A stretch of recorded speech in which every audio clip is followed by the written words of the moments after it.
Squawk, squawk, fellow sorrowers. This is going to be another entry into the Decomposing the Demiurge series.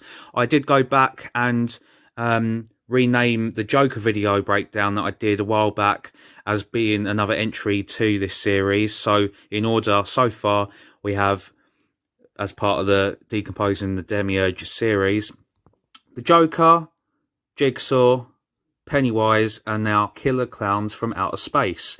Now this is an old 80s comedic horror film, but as we all know by now, they love to hide the truth through and via humour. Okay, so this video is a breakdown that someone else has done, but it's only of the film itself.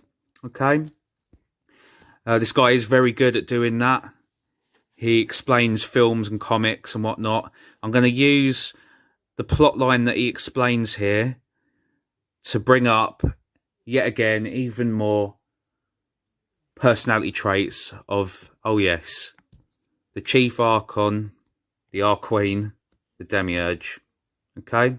Oh, first of all, because I know I'll forget, this quiet, sleepy town that this all takes place in within the film is called Crescent Grove. Yeah? So there's your 33 straight away. Okay? The basic premise of Killer Clowns from Outer Space is that a small town is slowly taken over by aliens from an unknown region of space. Unknown region, not unknown planet. Region, as in dimension, as in archons, right? Interdimensional. Resembled circus clowns, capturing every human they could. They resembled circus clowns. They wasn't circus clowns, they resembled them. Yes, the brick wall for Freemasonry. Could find. The aliens were seen either harvesting people to create a cotton candy liquid shake. Harvesting. Oh, yes. Oh, yes. Because the Demiurge reaps what the Creator sowed. Reaps, because it is the Grim Reaper. Father Time, Kronos. Okay? It harvests. And then he says it turns the people into a liquid shake. That's funny, isn't it? Because Pennywise consumes flesh, which is also blood. Jigsaw states himself, oh yes, there will be blood, and shows that within and through every trap of every film. Always blood. Always blood. They're obsessed.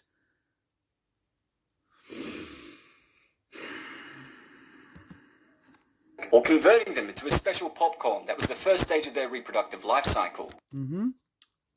It's doing the work for me. Thank you, mate. Life cycle. Yeah, the Demiurge's favourite clown toy to play with. The Ouroboros. The Soul Trap. In the film, one of the main characters named Mike Tobacco speculated... I'll just state, and I will be covering another film as part of the Decomposing the Demiurge series, a film called Clown. In that, they show you the myth, legend and folklore behind the cloyne, which is what clown originally was. It was cloyne. That was the word for it. And the cloyne was a creature that lived in the mountains of, I believe, Iceland, and used to feast on a child, one for each season. No, each month of winter. Is that correct? I believe it's each month of winter. Yeah. So, again, children. Blood, adrenochrome, loose energy, low vibration, fear. That's a Demiurge. That ancient humans had based their appearance and practice in the form of court jesters and clowns in imitation of the aliens, indicating that the killer clowns had visited Earth from time to time throughout human history. This is also supported by the fact that when he and his girlfriend Debbie entered their spaceship, there were hundreds, if not thousands of people transformed into cotton candy prior to the invasion. See? Harvested. As part of the life cycle. Cocooned. Yeah? Insectoid. Archons. Many of the clowns seem to move more slowly than humans, but I think this might have been a way of prolonging the chase, which in turn caused more fear and panic in their prey. Yep, that's what they do. That sounds about right to me. They move slowly. It's a drip-drop procedure. If it was fast, you'd see it. You could defend against it. It's a very slow process. Next thing you know, you filled up like a chalice, just like Sherry Moon that I covered last night. Yeah? As John Todd stated. So, fear-based. You see, these are the Archons, and this thing, hang on. Clowns. Very little is known about their culture, but based on what we see in the film, I think it's safe to assume that they lived in a patriarchal society where they were led by the largest and strongest member of the group that was affectionately nicknamed Clownzilla. That thing's a demiurge, okay? You see what they've done? They know exactly what they're doing. Not this bloke, he's alright. But the ones that made this film aren't. Okay? So last thing, quick, and then we're going to go over a few clips from within it. The first stage in their life cycle, Hour of Confetti. The clowns appeared to reproduce using popcorn kernels, the first stage in their life cycle, which would rapidly grow into voracious, snake-like creatures resembling monstrous versions of the Jack-in-the-Box. The Jack-in-the-Box. Who's Jack? That's right. Satan in the Cube, right? The Demiurge. Yeah? You notice it's not just they look like snakes, because it's not the snake, it's the dragon, okay? But what you'll notice is the head on the end, just like the infamous Yaldabaoth / Demiurge picture that you'll find in Gnosticism, with the lion head. Which would rapidly grow into voracious, snake-like creatures resembling monstrous versions of the Jack-in-the-Box. Gonna pause it a second. It was also clear that the clowns had a form of telepathy, as was seen by the fact that Slim not only knew Debbie's name and location, but also that she was waiting for Mike to return. Telepathy. Yeah, they are telepathic. They're psychic vampires. Yeah? That's how these bands on stage, especially back in the 50s and 60s, 70s, they could make women scream, cry, tear their fucking hair out because they were under that psychic influence of the Archons that the band members would be under also.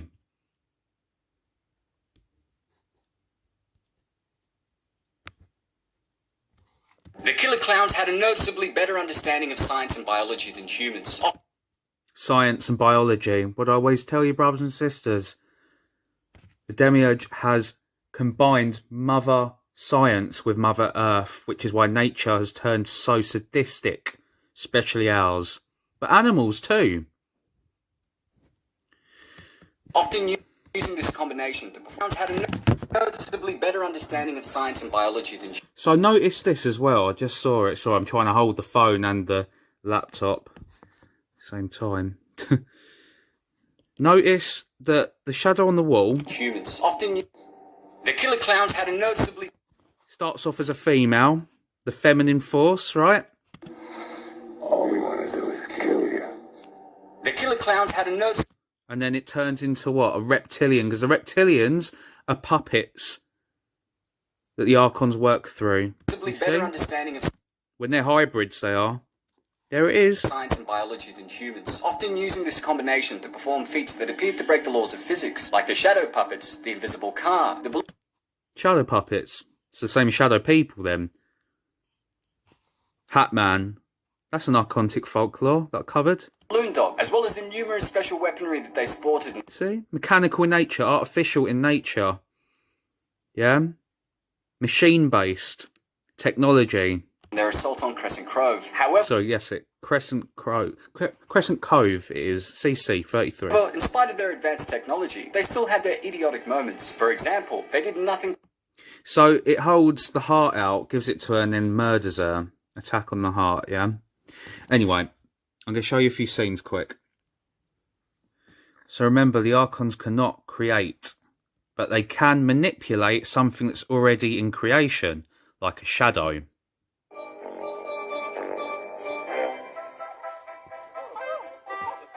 First thing that's projected upon the Freemasonic wall is a rabbit. What's the rabbit? Adrenochrome. That's the sign for it, right? The chemical sign resembles the rabbit. It's also Lilith, which would be the feminine, once again, the negative female.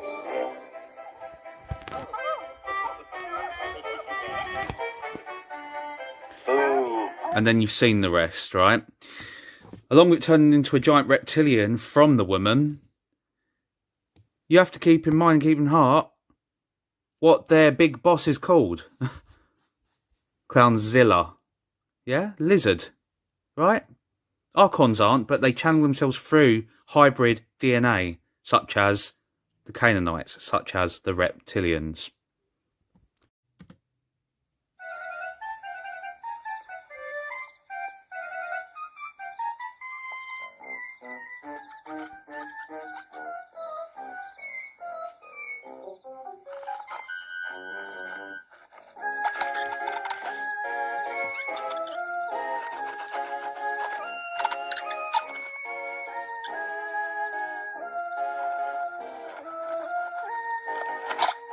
Sex and violence.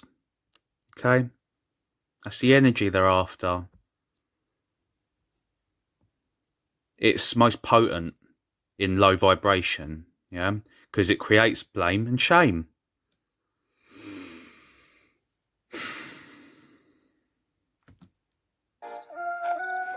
And of course, the attack isn't just on the heart, it's on the male and the female, which is why they're showing you the male and the female, yeah?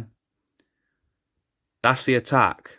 That's why they're trying to join the two, create the Baphomet, yeah?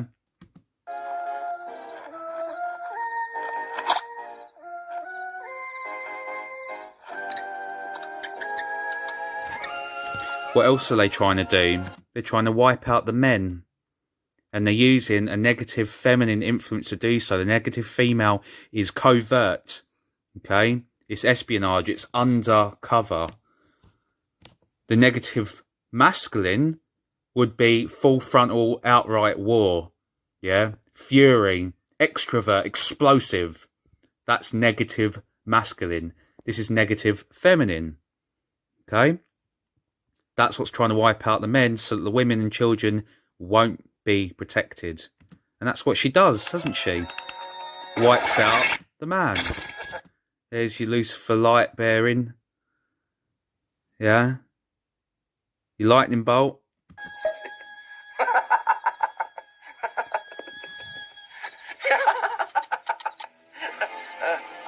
And then it wipes the man out again. Only this time with an Archon. You see, once the audience, the viewer,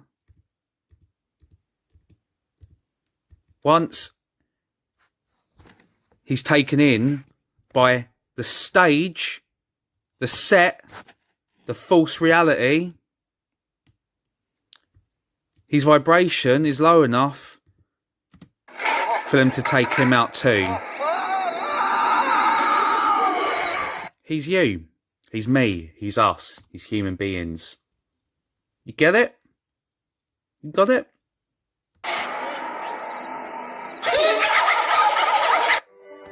And the same way that they puppeteered them puppets is the exact same way that they puppeteer us. You see? Once again, hopefully, it's all there to see. In fact, I hope it isn't there. I'd rather be wrong. I really would. The police force. It's ironic. Because they don't turn any other human being in this film into a ventriloquist doll except a police officer. Yeah? You see where I'm going with this? They control all authority. That's why most police officers are Freemasons. We're puppets to them. No more, no less. Don't worry, Dave. All we want to do is kill you. All they want to do is kill us. Sibling soldiers. That's all they want to do.